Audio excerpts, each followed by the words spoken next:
Welcome to TheoTrade. This is Don Kaufman. July 28th, 2023. 30 minutes left inside of the trading week. What a trading week it has been. To the upside again. SPOO's right now with another 43 handles added to this marketplace. But the week was not without volatility. I mean, again, we saw some big moves in some very short periods of time, which brings me to the conclusion it's big, it's bad, it's bullish. Let's get into it here on this weekend's update. First and foremost, taking a look at the SPX, as I term it, the mother of all products.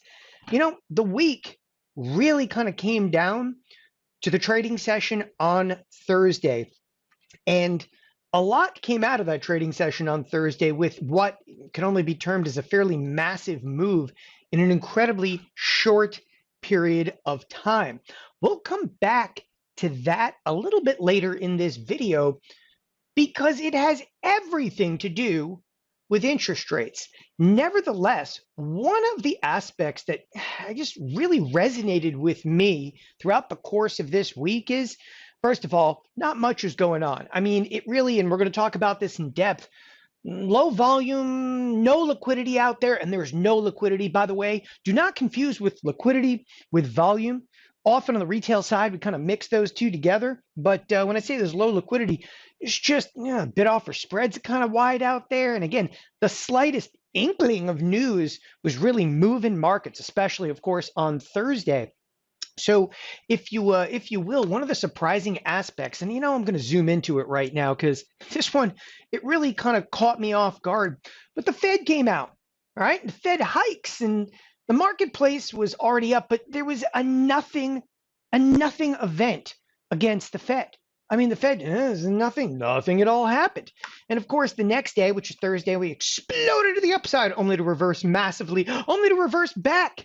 Okay, it's a little bit of chaos inside of some trade over there, but there's no question that we are seeing a couple of cracks form in the marketplace, but it's not what you think. That's why I'm like, it's big, it's bad, and it's bullish.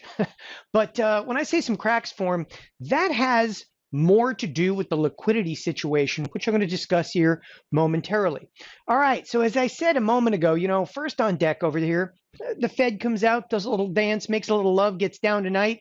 The marketplace, it rallies, but it was meager. I mean, when it comes down to it, in fact, I'm going to go over to the S&P futures for this, okay? When it comes down to it, and you start zooming in to trading sessions, one of the things that really catches me is incredibly odd, all right? And I'm actually going to highlight this best I possibly can.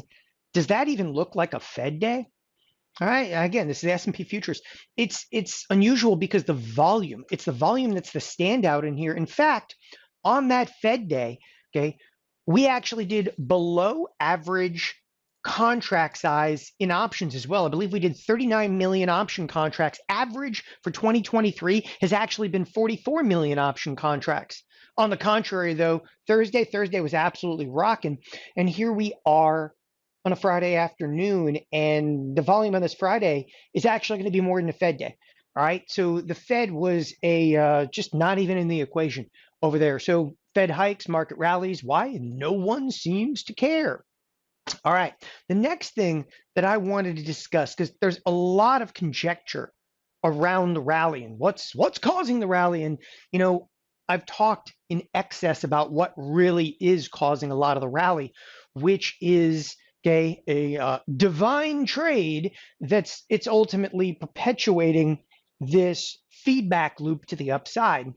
Some will call it a gamma squeeze. It really is a version of like dispersion plus a little bit of a gamma squeeze in there, plus a little bit of a short squeeze. There's a lot of factors that are perpetuating the move to the upside, but it's being done again on incredibly limited liquidity, very, very low volume in there.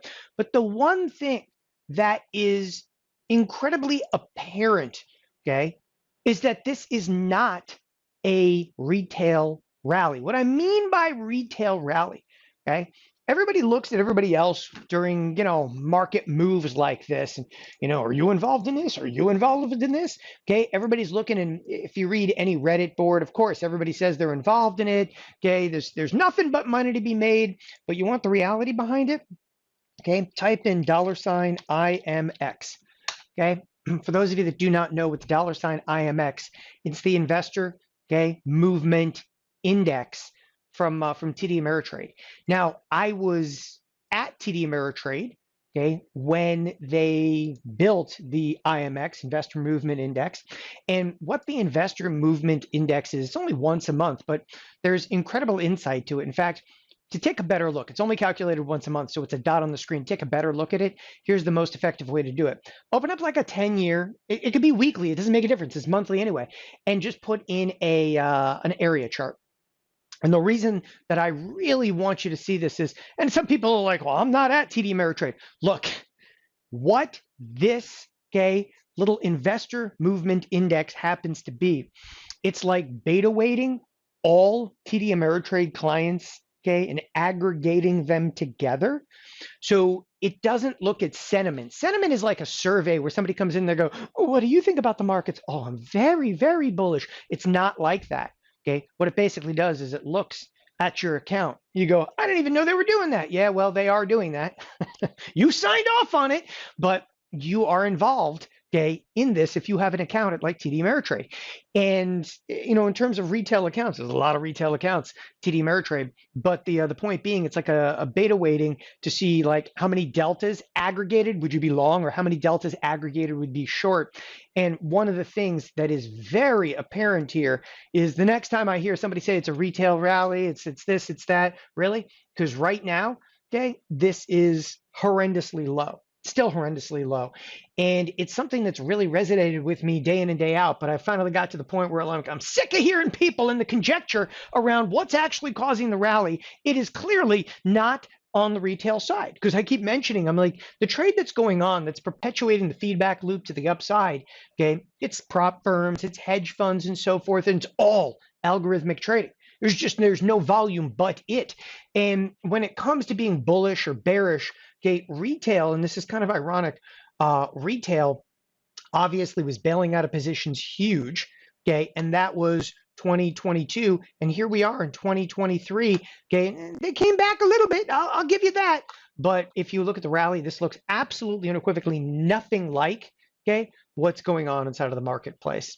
And again, kind of peaked out, came out. It's wild though. But the next time I hear somebody screaming about it's a retail rally, could not be further from the truth. Retail is clearly not engaged in this. And I use TD Ameritrade, because it is the most active, if you will, of the retail side. I know some people are like, no, I have Robinhood.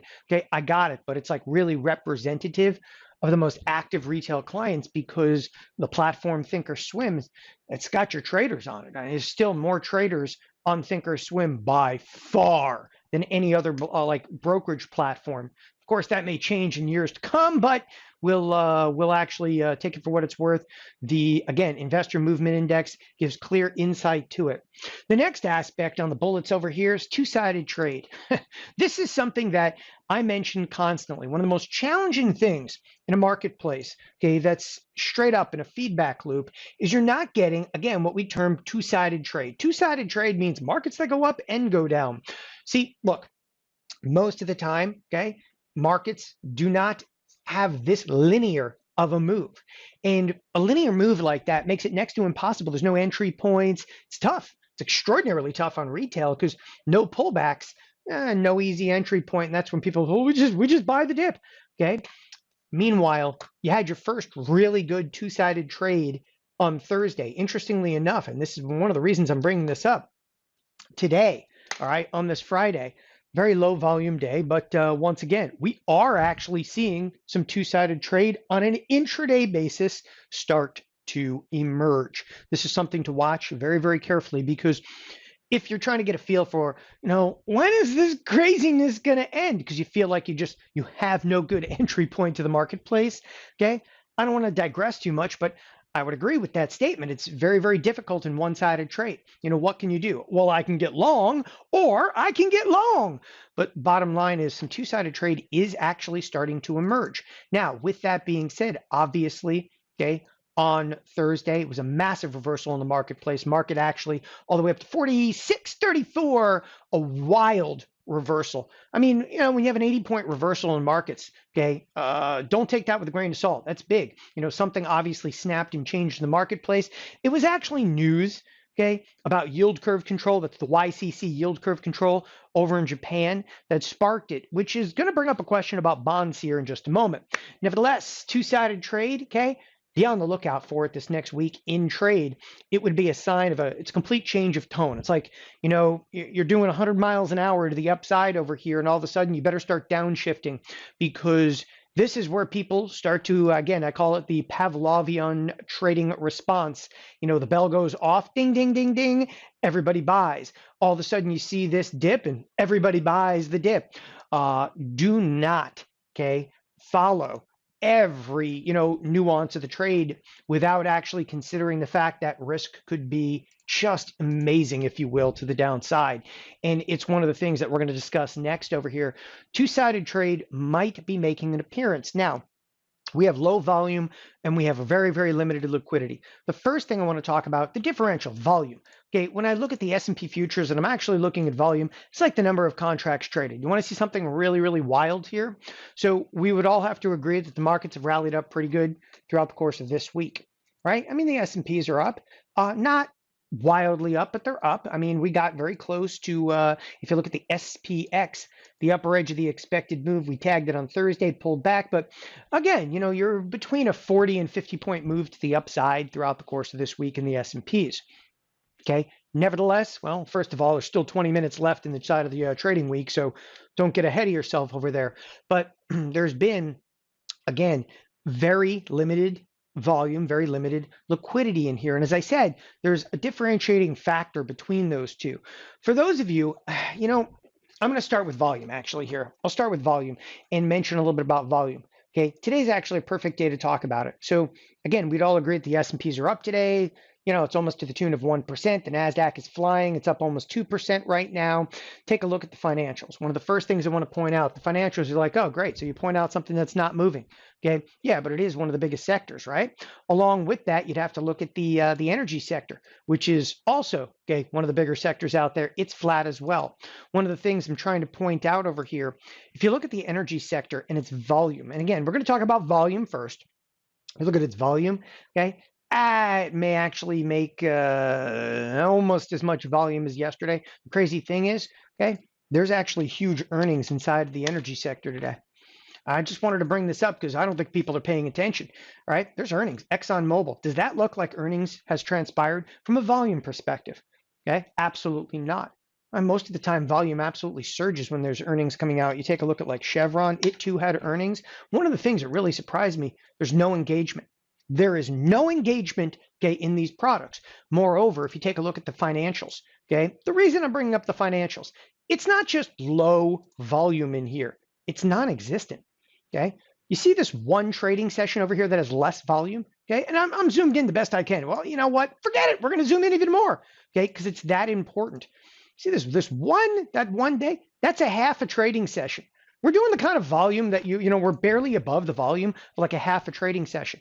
What gives? By the way, there was huge news in the financials. Has to do with capital requirements. Capital requirements are going up for a number, okay, of the too big to fail firms, right? So what they call Basel III. But anyway, the likes of Goldman Sachs, Bank of America, they're trading to the downside. So that's one of the first things I wanted to point out is that there's no volume whatsoever, okay, and no volume whatsoever. Now let's actually relate this a little bit to liquidity. When I say there's limited liquidity, okay, quite frankly, I think that's an understatement. There's almost no liquidity. Liquidity, okay, ultimately means, you know, can you get in there and actually trade that market? When I think of liquidity, I think of like trade ability. Can I actually go in there and, you know, hit the bid, take the offer? Of course you can hit a bid or take an offer. Bid offer spreads are incredibly wide. Yeah, I'm looking at Goldman Sachs, okay? But I started opening these up and I started looking at like the volume trading in there, okay? And it's nominal. I mean, again, here's a product that's sizzle index is, 0.76. It's only doing 75% of its normal option volume.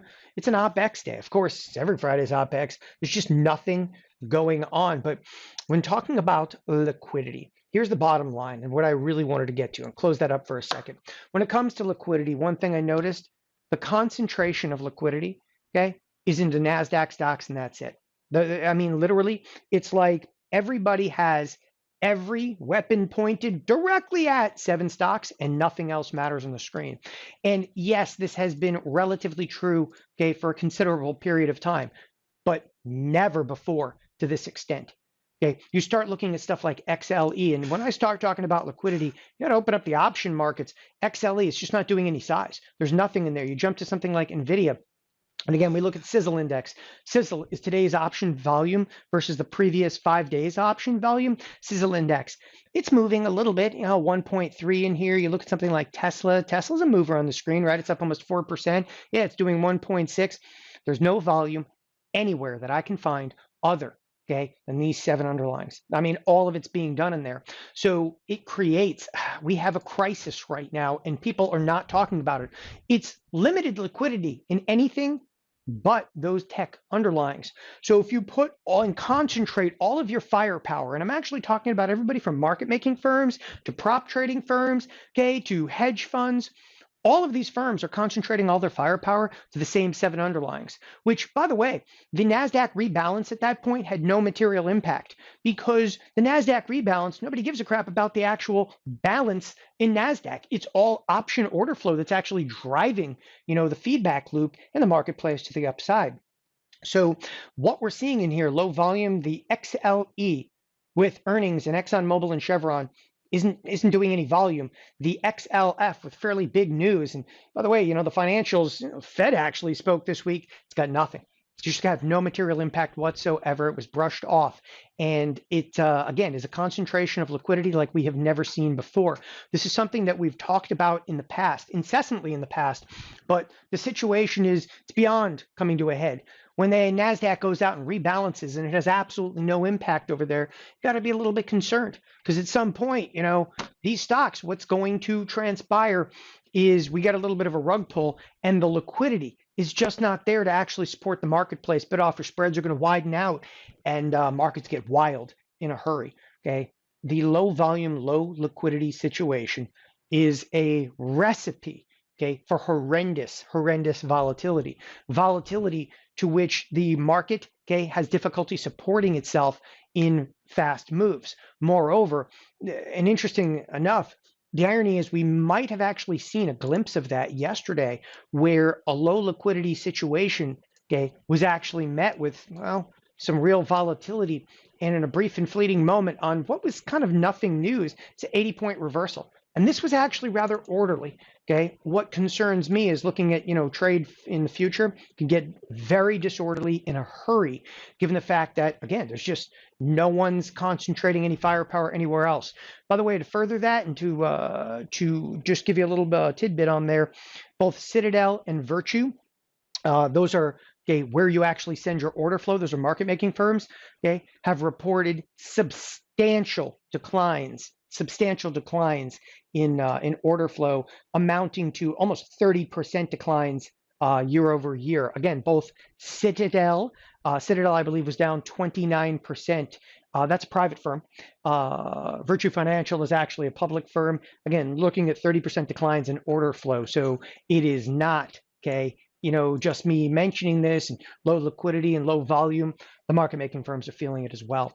So as I said, the Nasdaq rebalance had no material impact. One other area that I wanted to cover in here is I've talked a lot about correlation. You will know that the market had changed tone when there was a degree of correlation. Again, interestingly enough, this morning we actually saw 90 products trading to the upside. It was 90-10. It was for a brief and fleeting moment, but there were 90 stocks trading on here. So correlation, okay, made a very brief appearance. That's something to keep an eye on. It doesn't matter whether it's to the upside or to the downside. Okay, when correlation rears its ugly head, it's a change of tone for the marketplace entirely. Okay, so we displayed that this morning at the cash open. There's a lot of stocks trading to the upside. Okay, and what it implies, okay, is that we will start seeing some two-sided trade out there. Obviously, more earnings are going to be on deck, but earnings, even the earnings, okay, and I point like Microsoft, okay, didn't have any real material impact to the broader markets. All right, I mean Microsoft here, and obviously sold off thereafter. Okay, we can look at Tesla. We can look at any of the major earnings that have actually come out, and they just do not seem to be having any material impact. Okay, other than possibly Facebook, which has had just some wild reversals. Okay, in the last couple of trading sessions, talk about some volatility over here. But Facebook, okay, right at the upper edge of its range and off to the races. By the way, this one needs the full Monty of a chart. Okay, not quite at an all-time high, but not far from it. Anyway, earnings on deck. The biggest and baddest from all, of course, Apple is going to have earnings this next week, along with Amazon. Okay, the expected move in there is nothing to really be concerned about. It's not per se elevated, but always going to be a market moving event when we have earnings from Apple and Amazon over there. Last but definitely not least, one of the things that caused some of the short-term volatility throughout the course of this week, of course on Thursday, was this discussion of yield curve control over in Japan, which brings into scope something that we have not been mentioning extensively. Okay, and that's bonds. You want to know why I haven't mentioned bonds all that much in the last probably 2-3 weeks? It's because I haven't done anything until, of course, yesterday. That, I would say, was material. Okay, that was a material impact to the marketplace. So the bonds sold off significantly. Talk about volume. You know, interestingly and ironically, the volume inside of the bond market is huge. I'd pay very careful attention to this. I believe that this is actually going to be the most substantial, okay, factor next week of trade. Next week of trade, look, push aside, you know, economic indicators coming out can always spark momentum, okay, in bonds. There's no question about that. But the material impact in this next week of trade, it's not even about Apple or Amazon. I threw that up there because people want to hear about Apple or Amazon. No material impact. I think the material impact is actually going to come from treasuries. I think it's going to come from bonds and notes, because if you're not looking at the TNX, all right, you're not seeing it. The TNX cracked yesterday above 4%. For those of you that do not know the TNX, that, people, right there is the 10-year Treasury. 10-year Treasury, yeah, things got interesting above 4%. Markets actually freaked out a little bit. It's one of the bigger moves. But again, on a much broader time frame, and again, it's worth bringing up like a 5-year on here. That's how close we are to highs on the 10-year. Now note, yes, I was talking about the bond market and then actually switched over to the 10-year, okay, because it's the 10-year that really sets a lot of the mortgages. It's the 10-year that can strike fear into the hearts of trade. It seems that the marketplace, though, okay, is just completely, you know, almost agnostic, okay, to the bond market until, of course, this 4% level seems to be hit. It's a threshold. There's no question about it. Okay, obviously, we're starting to tag some highs inside of interest rates, and it's going to be a concern. So keep an eye on that. It doesn't matter what we think about some of the economic indicators out there. It matters the reaction, okay, inside of the bonds and notes, and more appropriately, it's the interest rates. Okay, I mean, I think that this is the threatening factor. When I talk about big, bad, and bullish, okay, I just think about the bond market and rates, okay? And what is bullish right now is rates, and rates are up, okay, from literally just you know, a month ago. We're sitting here at like 3.5%. They've actually shot back to 4%. It once again has become the material impact. All right, last but definitely not least, taking a look at the SPX. The SPX, all right, so SPX this week, okay, tagged the upper edge of the expected move, clearly pulled back off to where we started the week. We jumped again today. All right, we're 42 handles higher, 44 on the SPX right now, higher. Okay, and really, I mean, this has been a week where nothing happened until Thursday, and then we're seeing some degrees of volatility ultimately play out. One of the interesting things, so we tagged the upper edge of the expected move. Great, done. You know, in any given week, you look for us to, at minimum, tag the upper or lower edge of an expected move. All right, and, you know, job well done over here. Look, this next week of trade, a little disconcerting, if you will. So the next week of trade is right now propagating about a $54 expected move. Okay, Why is it disconcerting? Because it's actually the lowest of expected moves that we have seen, okay, recent history. By the way, that's a lower expected move than we have during some of the holiday trading weeks that are only 4-day trading weeks. Quite interesting and ironic, because yesterday we had a much more significant move. Okay, again, you're looking at a $54 move. Yesterday, obviously, we had more than that, and it's from high to low over here, almost an 80-point move. And if you take a look today, I mean, today alone, the SPX has already moved $46. Okay, so if there's one thing I will state about next week's move, it looks incredibly tight, incredibly small. Once again, if you're going to be in premium, okay, buyers or sellers, be the buyer. Short term, be a buyer of premium. I don't care at this point whether you're bullish or bearish, be a buyer of premium, okay, in the short duration options over there. You want to be long gamma in the short duration options. It's fine if you want to sell some premium in the back month stuff, but in the short duration, be long gamma. Thanks everybody for joining us here at TheoTrade. Have a wonderful weekend. Bye-bye.